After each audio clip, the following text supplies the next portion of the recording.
নমস্কার, আমি নিবেদিতা মুখার্জি। আমাকে কম বেশি আপনারা সকলেই চেনেন আমার লেখার মাধ্যমে বা আমার গান লেখার মাধ্যমে। আমার YouTube video Nivedita creation channel, যেটা কিনা চ্যান্টিংয়ের চ্যানেল, মন্ত্রপাঠের চ্যানেল, এবং আমার নিবেদিতা ক্রিয়েশন, যেটা কিনা আপকামিং বুক সম্বন্ধে মানে নতুন নতুন বই সম্বন্ধে দেওয়া হয়। এবং এর মধ্যে আমি কিছু টিউটোরিয়াল ভিডিও দেবো, গান শেখানোর ভিডিও।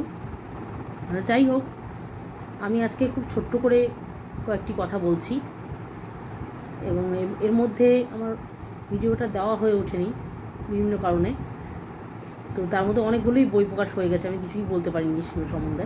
তো আমি কয়েকটি বই দেখে শুধু বলছি, যেমন কল্কি অবতার। এই দেখুন, এই বইটি প্রকাশ হয়েছে।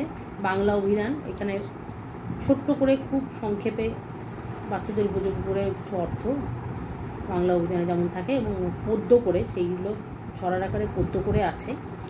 যেমন একটুখানি আমি পদ্যটা পড়ে শোনাচ্ছি। শুরু করি পদ্যে বাংলা অভিধান, সুধীজন শুনো সবে দিয়ে মনোপ্রাণ। বহু শব্দের করিব অর্থ নিরূপণ, অ দিয়ে শুরু করি এই অভিধান। অ হলো আদ্যস্বর, বর্ণমালার প্রথম বর্ণ, ওই হলো ওয়ের বানান ভেদ। এইভাবে ছোটো ছোটো করে মানেগুলো আছে। তো এটা আমি পরে ডিটেল করব, এবং এখন থেকে বছরে একটা কি দুটোই বই প্রকাশ হবে, যেটা কিনা ডিটেলে হবে। কালুচরের ভট্টবাড়ি, যেটা কিনা মামাবাড়িতে মামাবাড়ির সম্বন্ধে আছে, ভট্টবাড়ি সম্বন্ধে তৃতীয় বিশ্বযুদ্ধ, এটা সম্ভাব্য তৃতীয় বিশ্বযুদ্ধ সম্বন্ধে আছে, যদিও এখন তার সম্ভাবনা খানিকটা কমেছে। এটা অনেকদিন হলে প্রকাশ হয়েছে। ছড়ায় রামায়ণ, ছড়া করে রামায়ণ আছে। এটা বোধহয় শেষকালে আমি একটু বলে দিয়েছিলাম, তবু আমি বলছি।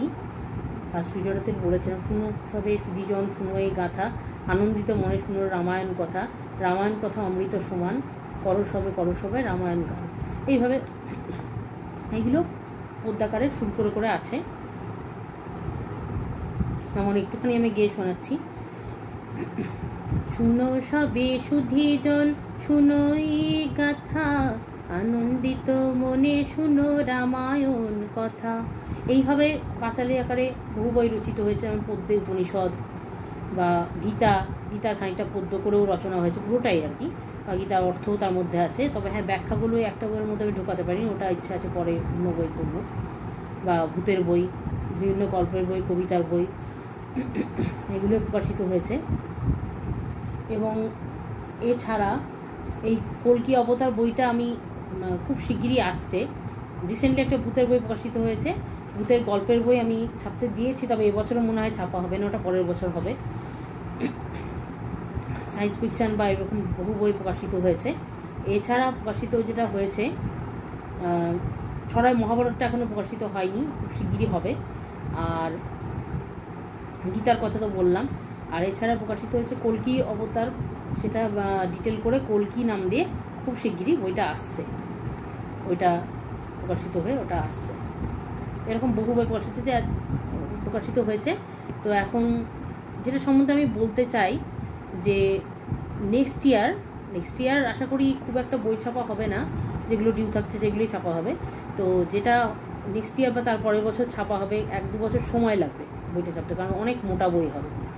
এটা হচ্ছে নিত্য পূজা পদ্ধতি। নিত্য পূজা বলতে আমরা নিত্য পূজা ঘরে যেগুলো করে থাকি, ধরুন বাড়ি পুজো, শিব পুজো, কৃষ্ণ পুজো, যা কিছু হোয়াটএভার করে থাকি, বা যেগুলো বাৎসরিক পুজো, দুর্গা পুজো, কালী পুজো, এগুলোও হয়, বা বিবাহ উপনয়ন, ছোটো ছোটো অনুষ্ঠান, এসবগুলো। তাছাড়া কিছু বড় বড় পুজো থাকবে, বা ধরুন বাস্তু পুজো, গৃহপ্রবেশ, এগুলোও থাকবে, মাঙ্গলিক পুজো, বা ধরুন রান্না পুজো, এরকম অনেক কিছু থাকবে। এইগুলো যেটা বলতে চাইছি যে একটা পাঁচালির মাধ্যমে গোটা পুজো করে দেওয়া হবে। একটা পাঁচালির মাধ্যমে, সেই পাঁচালিতে মন্ত্র বা ব্রতকথা যা কিছু আছে, নামগান সব দেওয়া হবে, অষ্টোত্তর শতনাম সবই দেওয়া হবে। আর তার সঙ্গে যেটা দেওয়া হবে, এবার মন্ত্রগুলো থাকবে, ধরুন পুষ্পাঞ্জলি মন্ত্র, পুষ্পাঞ্জলি বলেই লেখা থাকবে, সেটা কিন্তু ব্রতকথা আকারে থাকবে। বা কিছু নিত্য জপ মন্ত্র, এগুলোও থাকবে, যেমন ধরুন গায়ত্রী মন্ত্র এক্সেট্রা, বা ধরুন গায়ত্রী মন্ত্র বা মহামৃত্যুঞ্জয় মন্ত্র ইত্যাদি। কিছু ব্রত উপবাস সেগুলো কীভাবে করে সেগুলো আমি বলে দেবো। বা এর সঙ্গে যেটা থাকবে, যে পুজো বিধিটা আমি বর্ণনা করে দেবো, সেইভাবে আপনারা পুজো বিধি ও বিবাহ বিধি অনুসরণ করে একটা পাঁচালির মাধ্যমে পুজো করতে পারবেন, বা বিবাহ দিতে পারবেন, বা উপনয়ন ইত্যাদি অনুষ্ঠান করতে পারবেন।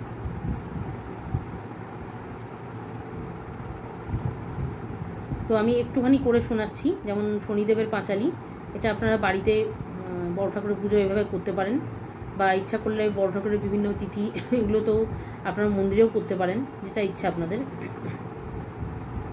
তা আমি চাইছি যদি এটা আপনাদের ভালো লাগে অবশ্যই, তাহলে আপনারা এইটা করে দেখুন।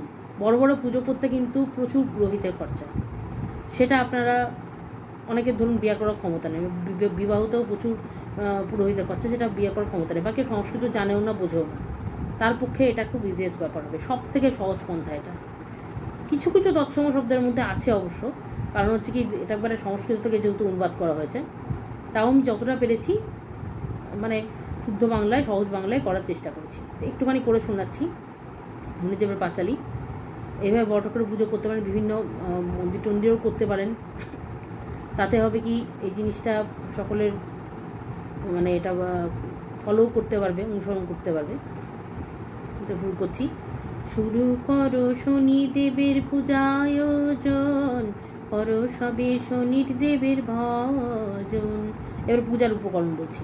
ভগবান শনির মূর্তি বা ছবি, তেলের বাতি আর তেল বা ঘি, ধূপকাঠি এবং ধারক, ফুল ফল মিষ্টি কর্পূর, কালো তিল জল পঞ্চামৃত, পুজোর উপকরণ লাগে এই মতো।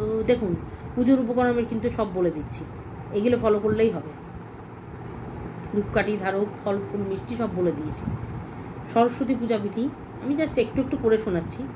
ধূপ দীপে দেবীকে করো আবাহন, ফল মিষ্টি নৈবেদ্য করো অর্পণ, বেদিতে হোমের স্থান প্রস্তুত করো, আগুন জেলে নৈবেদ্য প্রস্তুত করো। এভাবে সব কিছু বিধেই আমি বলে দিচ্ছি।